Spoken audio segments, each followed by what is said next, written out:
Good morning. So it's Saturday morning. Yes. Yeah. Yes.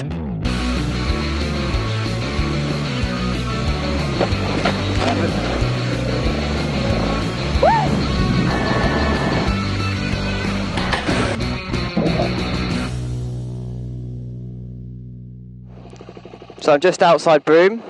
I've filled up my fuel bladder. Well, not completely filled it up, but I've got most of it full actually. And I've pushed all the air out of it.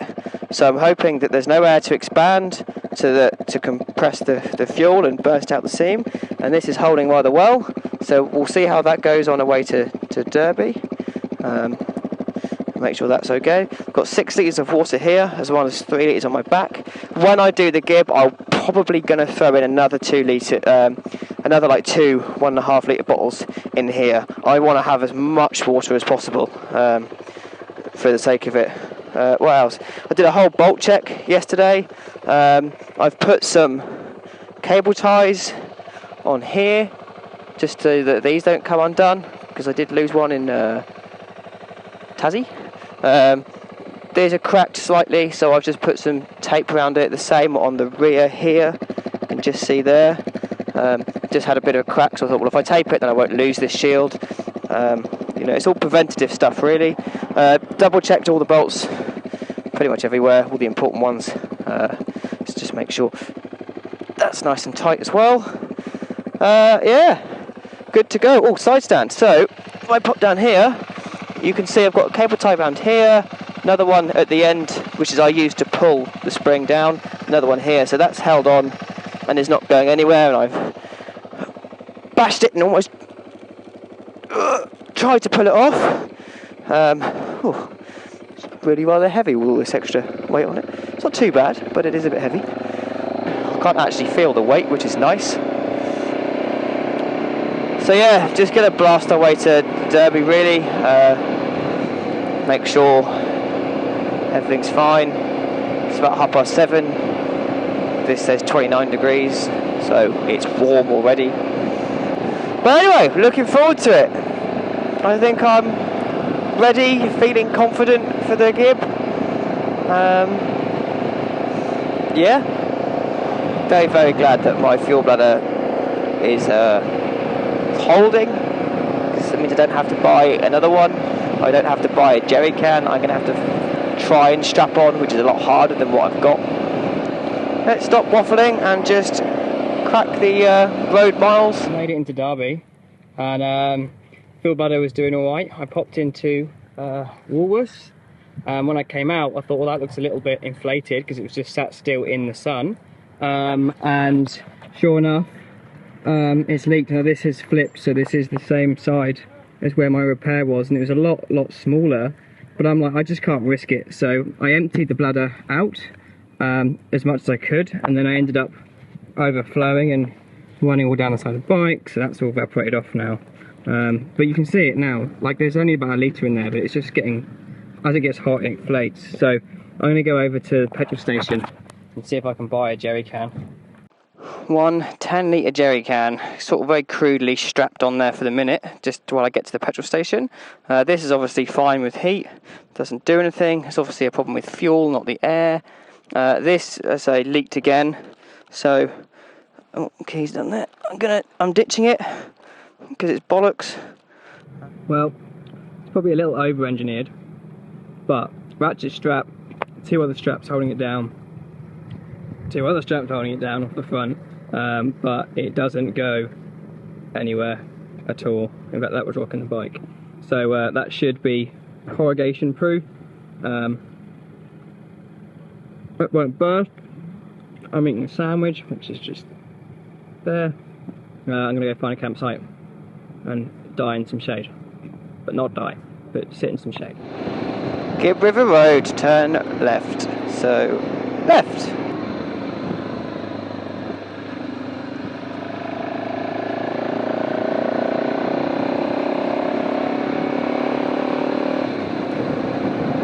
Wouldn't mind getting a picture, so I think I might utilise this one here.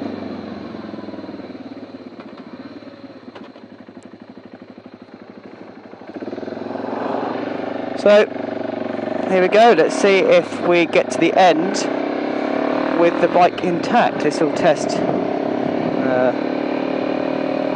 Mount Barnett, 300 kilometres, and I have 10 litres of fuel on the bottom, and I'd make 300 k's out of my tank anyway. It was interesting. I had a lady in a shop. I explained what I was doing as I was buying the jerry can.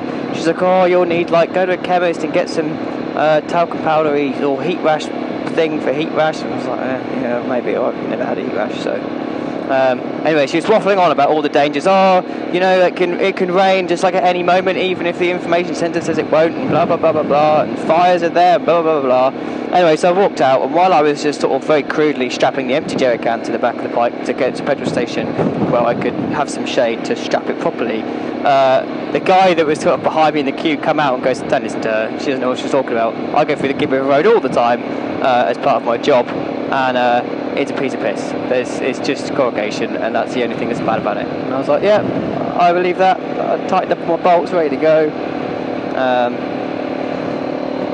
So it's interesting who you speak to. I'm going to trust more than anybody the bikers I met in Broome that had just come off of it, because I could, look at their bikes, see what fell off, see what issues they had, and talk to them. And they are the guys that are doing it within 2 days of me doing it, and are doing it on similar bikes in exactly the same situation. Just as a group rather than on my own. So, first 77 kilometres is road. So now the dirt starts. So, just drop my tyre pressures down. Come on, let's crank it up. There we go. Skim over the top. Well, we are here. This is a vibrates. You can hear from my voice. We are Windjana Gorge National Park. Let's go through it, not through the rock. Now, the self-registration, I believe it's $13, and the issue I have is I only have a $20 note and some coins. What we got? Motorcycles, cheaper. Motorcycles, $7, cheaper, winning. Number of adults, camping fees, number of nights, 1. Okay, 13. Oh, isn't that handy? It's near enough $20 anyway. In fact, it's exactly $20. I have to fill out these little forms.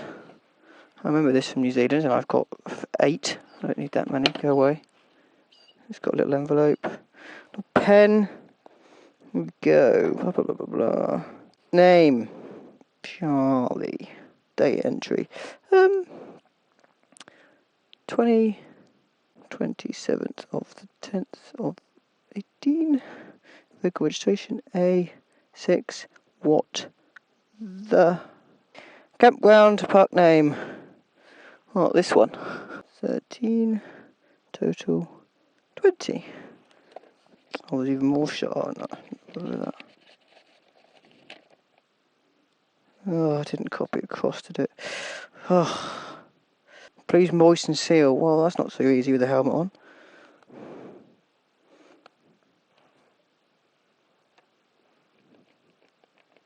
Here we go. Cheat. Okay. Bit done. Wallet back in my pocket.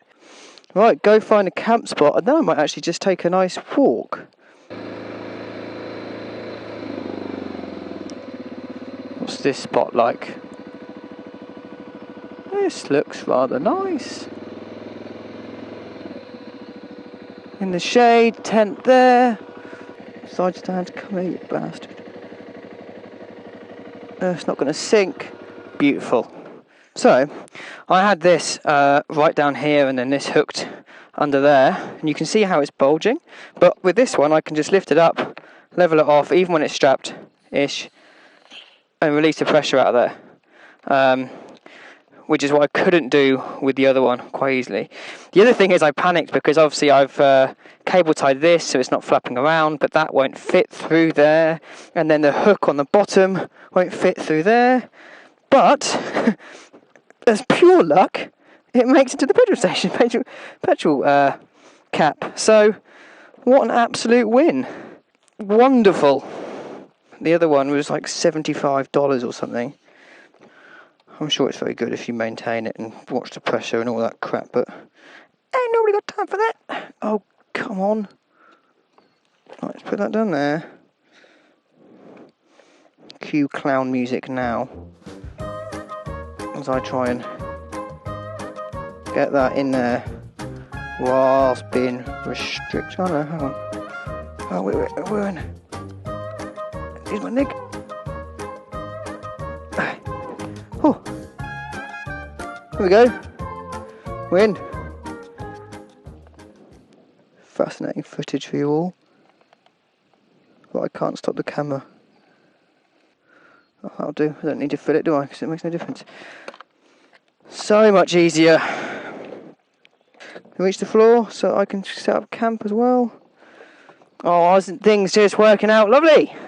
Okay, so I'm going to try and fix my ignition key where it's getting stuck.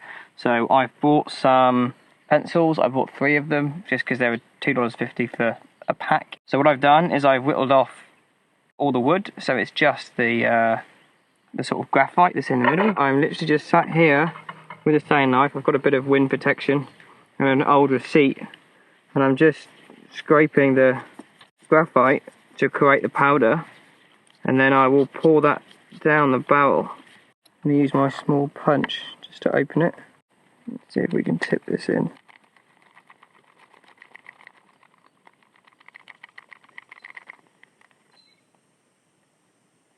Right, please.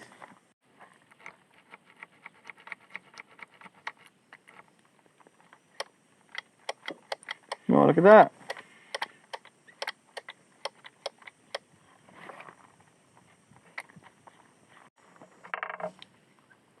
Yeah, now it's stuck again. This was the issue I was having last night. It just doesn't move off the ignition lock. There we go. It's getting there. Well, at least it's good to get the ignition on. And most of my stuff now, I'm going to be at my campsite, and that's turning on quite nicely. That steering lock, it's a right pain in the tits. I think I'm just going to let that work itself in there. It will sort itself out. The WD-40 will sod off eventually, and then the graphite will be left. Now I'm going to organise my stuff a bit, tidy up, and go see the gorge. Go see the gorge. I'm going to go see the gorge. That's what I'm going to do. I want to go in here. Yes, go in here. This is cool. Dragonflies, right. And in huge hornets or something like that. Righto, I'll just walk past them quickly, shall we? Ooh. Go. Yes, they're quite to the beast. I panicked and twisted my ankle slightly. Ooh. I don't like bugs. Ooh.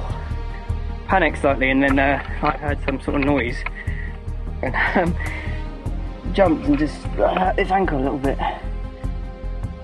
Oh, there we go. Freshwater crocodiles. Oh. Let's just slowly walk it off, shall we?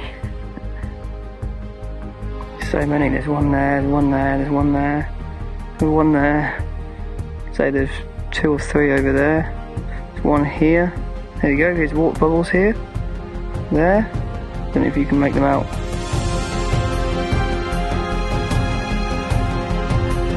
Amazing.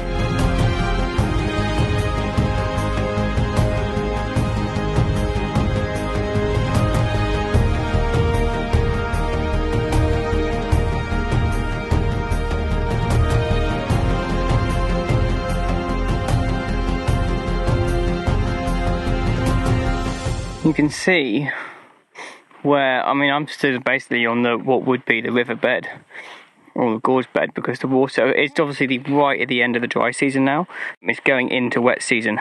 literally, this is the build-up basically. This is why the Gibb River Road is a bit more difficult potentially, because of the heat, and things are closing because it's gonna get rain, and then it'll turn into just a mud bath, and all the gorges get really full, and you basically can't get to them because the roads are flooding. But you can see like where the waterline would be. So I would be probably 2 meters, 2.5 meters underwater, stood here. You can see the water line there as well along the rock, where the trees are kind of in it. It's amazing how much water comes to Australia, but if you're in the wrong season, you just don't see any of it. Someone said there's not much point in going to the Mitchell Falls, because it's just basically there's not enough water there to make it impressive. It's just like a dribble, and it's a long way to go and look at a dribble. And she said the scenery is beautiful, but you'll see similar scenery as you go along. It's just kind of the wrong time of year to go. And I was like, well, yeah, that's visas and money for you. That's basically dictated why I'm here now. So this walk goes on for another like 7 kilometres. So I'm going to walk a little bit, walk back along I'm sure there's a trap in the bush just there. Just walking along this path, and then got to this, and there's just some like crushed, it's hay basically now. But I'm not going to walk through it because I'm worried there might be snakes. So drop down and walk on a beach where I can see what's going on, because doesn't seem to be a path up there without walking through the grass. And I've already spotted like a really small but a yellow snake, and it would just so blend in there, even if I was stupidly careful, and it might be under something. So don't know if they're poisonous, don't walk where they might be.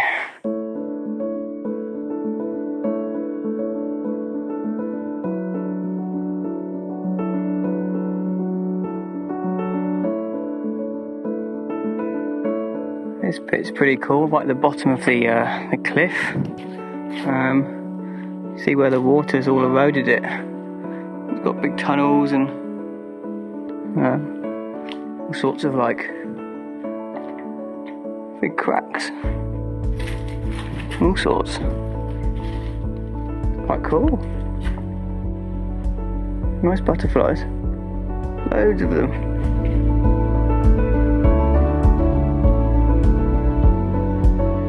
Oh, there's a little gecko too, there. Oh, there he goes. We've also got the start of a bee's nest.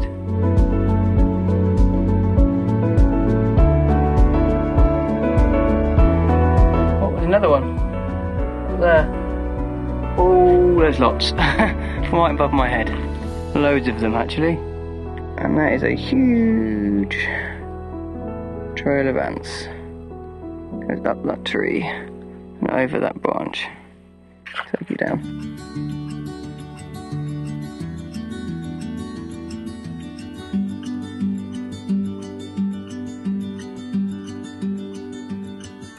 You have to be really have your eyes peeled when you're going for walks like this. Catch all the little bits. If you just blindly walk through, you'll miss all of it.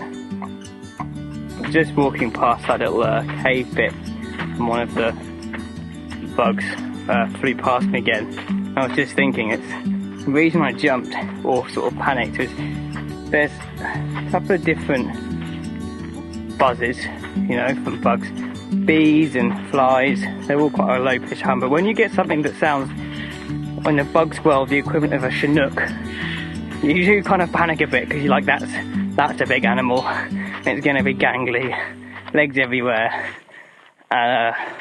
Horrendous. I don't mind a lot of bugs as long as I can see them and I know where they are and all the rest of it. I don't like them on me either. But yeah, some of those really loud, like chinook sounding bugs, they go in the note pile along with spiders. Just walking back along this path, this is me looking backwards, and you can literally see where the people walk, and you can see where the snakes walk, slither. Yeah, all along here. Yeah, look, there's coming through here and zigzagging across the path. There's Actually, that one looks relatively large, that one. Interesting. I mean, there might well be kangaroos' tails where they hit the floor, or where they put them down, it creates a little groove, but I think a lot of these are going to be a mix between that and snakes. Tonight's menu is beef bolognese. I'm going to sort out our maps as well. I want to have a look at where I am. I think I'm only like a few, realistically like 50 k's if that away from the other attractions. So I'm just going to have a very small day tomorrow, seeing the attractions and staying put, and then finding another campsite like just over the road. I can't get to Mount Barnett tomorrow because it's Saturday today, so there's no point. It'll be closed. I reckon I'll do the Gibb in like 3 days. Today being first, which is a big day because it's been Broome, Derby, Windjana Gorge, Windjana. And I wonder how many K's I've done today. Oh, look how easy that is. 390 I've done today. I'm going to call that done. I'll see you at probably Tunnel Creek tomorrow, I think. I'm going to have a look at the map to double check, but I think it's going to be Tunnel Creek next.